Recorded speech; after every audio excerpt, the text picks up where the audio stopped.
बिस्मिल्लाहिर्रहमानिर्रहीम। अस्सलाम वालेकुम नाज़रीन, मैं हूँ महरीन सब्तैन। देख रहे हैं आप मेरा यूट्यूब चैनल। नाज़रीन, इस वक्त मेहदी अली काज़मी साहब की बेटी का केस जो है ये आप लोग भी मुझसे सवाल कर रहे हैं, मुख्तलिफ़ लोग मुझसे सवाल कर रहे हैं कि क्यों डिले का शिकार है, क्यों अभी तक बच्ची का एमएलओ नहीं हो पा रहा, क्या वजह है कि अभी तक ज़मानत के हवाले से कोई दो टोक मौक़िफ़ जो है वो सामने नहीं आया, क्या वजह है कि अभी तक वालिदैन अपनी बच्ची से नहीं मिल पा रहे। इन तमाम सवालों के जवाबात जो हैं वो मैं आज चाहती हूँ कि आपको मैं पहुँचाऊँ और मैं आपको बताऊँ कि बेसिकली स्टेटस क्या है। और जो कुछ यूट्यूबर्स बैठकर गुमराह कर रहे हैं लोगों को, मुख्तलिफ़ किस्म की स्टोरी सुना देते हैं, जिस दिन जज साहब नहीं आते उस दिन ये ख़बर नशर कर देते हैं कि जी देख लीजिए ज़मानत जो है वो उनको मतलब पकड़ा नहीं जा रहा और देख लीजिए अभी तक वो बाहर है। लेकिन वो ये नहीं सच बताते कि जनाब आज जज साहब नहीं आए थे। फिर कोई और बात होती है तो उसमें से आधी कहानी बताते हैं सियाको सबाक से हटकर और उसका मतलब भी बदल देते हैं। तो आप लोगों का पूरा हक़ है, क्योंकि आप लोग इस केस के साथ जुड़े हुए, आप लोग जानना चाहते हैं कि सच क्या है, झूठ क्या है। तो मैंने चाहा कि आज मैं आपको ये तमाम चीज़ें बताऊँ। और ख़ास तौर पे एक जो बात उनकी तरफ से बहुत ज़्यादा की जाती है कि जी बस बच्ची अभी तकरीबन 16 साल की हो जाएगी, 15 तो डिक्लेयर कर दी गई है मेडिकल टेस्ट में, तो जब 16 हो जाएगी तो उसके बाद तो कोई कुछ भी नहीं कर सकता, क्योंकि ये निकाह तो हुआ था पंजाब में। तो फिर उस गुनाह का, उस गलती का क्या सज़ा और जज़ा होगी जो कि उस वक्त की गई जब बच्ची माइनर थी, जब बच्ची नाबालिग थी, जब बच्ची कम उम्र थी। तो उसका सवाल जवाब कौन करेगा? और इन तमाम सवालों के जवाब जो है बहुत ज़रूरी है, क्योंकि ये आप लोग जो है जानना चाहते हैं। फिर उसके बाद एक सवाल ये भी कि क्या वजह है, अगर देखिए ये फ़ैसला आ जाता है कि सज़ा दी जाए, लेकिन उस वक्त बच्ची की उम्र अगर 16 साल हो जाती है तो फिर क्या वो उस शख्स के साथ रहेगी, क्या वो ज़हीर के साथ रहेगी? और अगर 15 साल की उम्र में फ़ैसला आ जाता है तो फिर बच्ची की मर्ज़ी कितनी मैटर करेगी कि वो वालिदैन के साथ जाना भी चाहती है कि नहीं। ये तमाम वो सवालात हैं जो यकीनन आप लोग जानना चाहते हैं। इसलिए इन तमाम सवालात के जवाबात देने के लिए मैंने अपने प्रोग्राम में मदऊ किया है जे एन कुरैशी साहब। सीनियर एडवोकेट है, सुप्रीम कोर्ट के बहुत ही सीनियर लॉयर हैं। बहुत से जो आप लॉयर्स जिनको देखते हैं, जिनको सुनते हैं, वो इनके शागिर्दों में से हैं और बड़ी ही मैं कहूँगी बहुत ही काबिल इंसान है और इंसान दोस्त और हमदर्द इंसान है। बल्कि इन्होंने ख़ास तौर पे मेहानी के वालिद के लिए कहा है कि वो उनकी लॉ फर्म से रब्ता करें और उनका केस जो है वो बिल्कुल फ्री ऑफ ऑल कॉस्ट देखेंगे और इसको यकीनन कोशिश करेंगे कि पूरी कोशिश करेंगे बल्कि कि उनको इंसाफ मिल सके। अच्छा जी, जे एन कुरैशी साहब अस्सलाम वालेकुम, बहुत शुक्रिया आपका। मेरा पहला सवाल जो है मैं वहीं से शुरू कर लेती हूँ जहाँ से मैंने अभी सबको बताया कि क्या वजह है कि इस केस में डिलेज़ हो रही हैं। एमएलओ हो गई, ज़मानत हो गई, बच्ची से वालिदैन की मुलाकात हो गई और फिर मुझे ऐसे लगता है कि कुछ कोताहियाँ हैं शायद जबरान नासिर साहब की तरफ से, जिसकी वजह से इस केस में जो चीज़ें बहुत पहले हो जानी थी वो अभी तक नहीं हो पाई। तो ज़रा उसको भी मेंशन कर दीजिएगा। वालेकुम अस्सलाम मेरीन, आप बिल्कुल सही कह रही हैं। डिले हो रहा है, अभी तो ट्रायल स्टार्ट नहीं हुआ। उससे पहले के प्रोसीजर में इतना डिले होना और मैटर का लिंगर ऑन होना, इसका डायरेक्टली और इनडायरेक्टली बेनिफिट जो है वो अक्यूज को जा रहा है। देखें, benefit of doubt and the benefit of delay हमेशा डायरेक्टली और इनडायरेक्टली बेनिफिट करता है अक्यूज को। अब डिले होने के मल्टीपल रीजंस हैं। एक तो मौसम की खराबी, फिर एक दो दिन जज साहब की एब्सेंस, उसके बाद अगर हम इस केस की देखें, न्यूट्रल असेसमेंट करें या न्यूट्रल एनालिसिस करें, तो दोनों तरफ के वकला और दोनों तरफ की पार्टीज जो हैं कोर्ट को प्रॉपर असिस्टेंस नहीं प्रोवाइड कर रही, और उसका रिजल्ट आप देख रही हैं कि कोर्ट्स अपने आप खुद डिसीशंस ले रही हैं। जुडिशियल मैजिस्ट्रेट के पास आपने देखा कि आर्ग्यूमेंट से हटकर उन्होंने खुद डिसाइड किया एप्लीकेशन पे, और उसके बाद फिर एडिशनल डिस्ट्रिक्ट एंड सेशन जज ने उसे एडमिनिस्ट्रेटिव ऑर्डर कहकर टेक्निकल पॉइंट पे उसे डिसमिस कर दिया और खुद डिसीजन लिया। और आपने देखा कि हाई कोर्ट ने भी इट्स ओन डिसीजन लिया और अच्छा डिसीजन लिया, प्रॉपर डिसीजन लिया, लेकिन आर्ग्यूमेंट्स एक्सटेंड नहीं किए जा रहे थे, प्रॉपर असिस्टेंस नहीं प्रोवाइड की जा रही थी।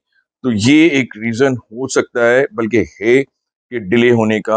और आप बिल्कुल सही कह रही हैं कि राइट टाइम पे किस वक्त क्या मूव बनानी चाहिए और कहाँ पे एक्ट करना चाहिए, किस तरह से एक्ट करना चाहिए, वो मिसिंग है इस केस में। अच्छा, दूसरा सवाल आपसे ये है कुरैशी साहब कि जो कुछ यूट्यूबर का एक टोला है जो रात को बैठ जाता है और प्रोग्राम करता है और लोगों को मिसगाइड करता है, चीज़ें आदि बताई जाती हैं, साक सबाक से हट कर बताई जाती हैं। वो ये भी कहते हैं कि एमएलओ जो है वो लड़की का कोई मैटर करता ही नहीं है और एमएलओ की तो कोई इंपॉर्टेंस है ही नहीं, जबकि हम समझते हैं कि चालान के अंदर जो मामलात रखे गए हैं उसके लिए तो एमएलओ बहुत ही ज़रूरी है। तो ज़रा इस पॉइंट को भी आप क्लियर कर दीजिएगा।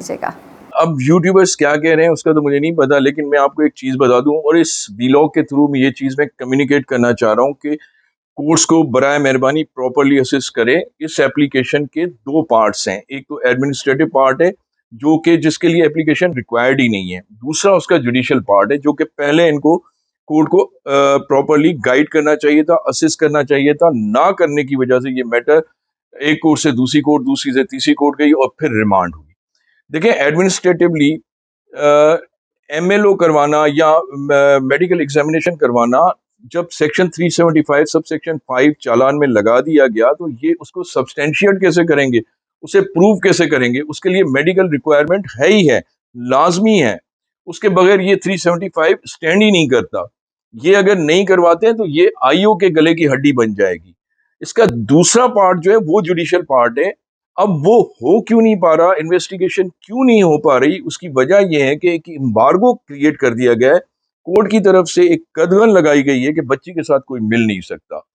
अब जब कोई मिल नहीं सकता, डॉक्टर नहीं मिल सकेगा या फिर आईओ नहीं मिल सकेगा, तो वो इन्वेस्टिगेशन कंप्लीट कैसे होगी और वो मेडिकल एग्जामिनेशन कैसे होगा? तो बेसिकली एप्लीकेशन ये नहीं होनी चाहिए कि हमें एमएलओ करवाने की परमिशन देनी चाहिए, बल्कि एप्लीकेशन ये होनी चाहिए कि बराए मेहरबानी वो कदगन हटाई जाए ताकि वो मेडिकल एग्जामिनेशन हो। वो मेडिकल एग्जामिनेशन उसकी रिक्वायरमेंट है 375 सब सेक्शन 5 की, वरना आप उसको सब्सटेंशिएट कैसे करेंगे, उसको प्रूव कैसे करेंगे? तो इसको प्रॉपर्ली गाइड करें, यही चीज आपको पहले दिन रखनी चाहिए थी, जो कि आपने नहीं रखी। तो मेहरबानी करके कल अगर आप कोर्ट में जाएं और कोर्ट अगर आपसे पूछे भी कि ये एडमिनिस्ट्रेटिवली है या जुडिशियल है, तो मेहरबानी करके कहिएगा कि एडमिनिस्ट्रेटिव वर्क तो आयोग करेगा। आप बराए मेहरबानी कोर्ट से रिक्वेस्ट रखें, एमएलओ की नहीं, मेडिकल एग्जामिनेशन की नहीं। आप कहें कि sir, to the extent of IO, उससे एम्बार्गो को लिफ्ट किया जाए, उस कदगन को थोड़ा सा हटाया जाए, ताकि वो जाकर उनसे मिलकर और डॉक्टर को लेकर जाकर मेडिकल एग्जामिनेशन करवाए। मेडिकल एग्जामिनेशन को कोर्ट भी नहीं रोक सकती। अगर ये रोकना तो मिसकैरेज ऑफ जस्टिस होगा। अच्छा, अगला सवाल मेरा आपसे ये है कुरैशी साहब, कि ये कहा जा रहा है कि मेडिकल टेस्ट में बच्ची की एज जो है वो 15 के करीब, नियर टू 15 कही गई है। अभी केस जैसे से लिंगर कर रहा है और मामला चलते चलते बच्ची की उम्र जब नियर टू 16 हो जाएगी, यानी कि नियर टू 16 नहीं बल्कि 16 हो जाएगी, तो ऐसे में ये तमाम बातें पीछे रह जाएंगी और जो कुछ भी ज़हीर ने किया वो सब कुछ ख़त्म हो जाएगा और फिर कोई इस केस को कंटेस्ट नहीं कर सकेगा। तो ये ज़रा एक्सप्लेन कीजिएगा कि फिर उन तमाम मामलात का क्या, कि वो अमल, वो फेल जो उस वक्त किया गया जब बच्ची जो है वो माइनर थी, क्या अब उसके ऊपर उसकी कोई सज़ा जज़ा नहीं होगी जैसे ही बच्ची 16 साल की उम्र को पहुंचेगी? नहीं, ये गलतफहमी है लोगों की, क्योंकि ऑफेंस जो हुआ है उस वक्त एज जो है वो बच्ची की 15 ईयर्स है। अब इस ट्रायल को चलते चलते बच्ची की एज 16 साल हो जाए, 17 साल हो जाए, 18 साल हो जाए, उससे कोई फर्क नहीं पड़ता, क्योंकि कॉन्स्टिट्यूशन में आर्टिकल 12 है, क्रिमिनल केसेस में रेट्रोस्पेक्टिव या पीछे का इफेक्ट नहीं होता। इस तरह से जिस दिन ऑफेंस हुआ है उस दिन के हवाले से ही सजा सुनाई जाएगी, और ट्रायल भले 5 साल चले, तो जुर्म जो उसने किए हैं अगर वो प्रूव हो जाते हैं, किडनैपिंग का, रेप का, तो उसको सजा जरूर मिलेगी। हाँ, एक चीज, पंजाब में 16 ईयर्स और सिंध में 18 ईयर्स के हवाले से, निकाह के हवाले से, वो जो आज हम कह रहे हैं कि बच्ची की स्टेटमेंट की इतनी वैल्यू नहीं है, लेकिन जब वो उस एजेस को पहुंच जाएगी तो फिर उसकी स्टेटमेंट की बिल्कुल वैल्यू रहेगी, और फिर वो काले चोर के साथ रहना चाहे या निकाह, जो इनवैलिड निकाह है वो वैलिडिटी की तरफ चला जाएगा। इसीलिए मैं कहता हूँ कि जो सूट, तनसीख निकाह का सूट जो लाहौर में फाइल किया गया है, उसे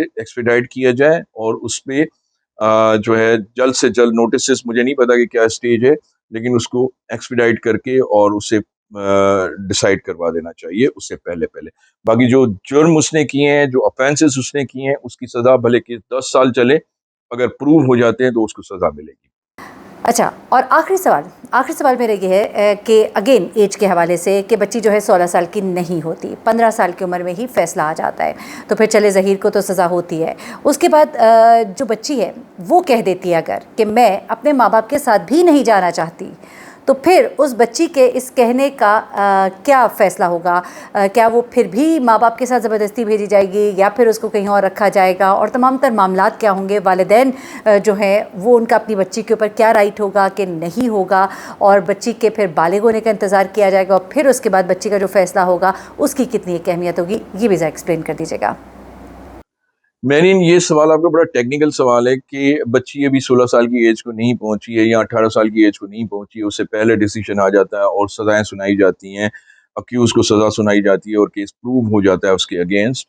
तो उस सूरत में बच्ची से अगर पूछा जाता है कि वो वालिदैन के पास जाना चाहती है या नहीं, तो वालिदैन के पास ना जाने के लिए उसे साबित करना पड़ेगा बहुत सारी चीज़ें। एक तो वालिदैन के पास ना जाने या जाने की वजह से उसे जिसे कह लें डायर कॉन्सिक्वेंसेस का थ्रेट है, सीवियर किस्म का थ्रेट है कि उसे मार दिया जाएगा या उसे बंद कर दिया जाएगा, तो फिर स्टेट की रिस्पॉन्सिबिलिटी है कि उसे उस चीज़ से रेस्क्यू किया जाए और उसे शेल्टर होम में ही रखा जाए, लेकिन उसका खर्चा जो है वो फादर ही बर्दाश्त करता रहेगा। तो ये चीज़ें इतनी आसान नहीं है।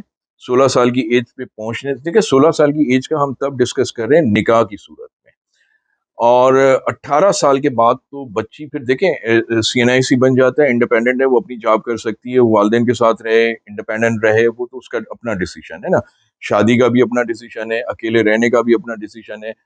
पंजाब में 16 साल है, लेकिन उससे पहले ये चीज़ें करने से पहले उसे बहुत सारी चीज़ें साबित करनी पड़ेगी। बहुत शुक्रिया आपका कुरैशी साहब। आपने कुछ ऐसे सवालात जो कि लोगों के जहनों में थे और जिन्हें कंफ्यूज किया जा रहा था, लोगों को कंफ्यूज किया जा रहा था, गलत बातें बता के मिसगाइड किया जा रहा था, आधी इन्फॉर्मेशन से आपको सबाक से हट कर दी हुई इन्फॉर्मेशन। वो कहते हैं ना कि थोड़ा जो इल्म होता है या थोड़ी नॉलेज जो होती है ये नुकसानदेह होती है, और ख़ास तौर पर जब सियाको सबाक से हट कर बात होती है तो बात कुछ की कुछ बन जाती है। तो मैंने चाहा कि मैं आपके इन तमाम सवालात का जवाब दूँ। मेरा आपसे इस वक्त मैं आपसे इजाज़त लूँगी। इंशाल्लाह आने वाले वक्त में आपके जो मज़ीद सवालात हैं उनके भी जवाब दूँगी। मुझे महरीन सप्तैन को इजाज़त दीजिएगा। अल्लाह हाफ़िज़।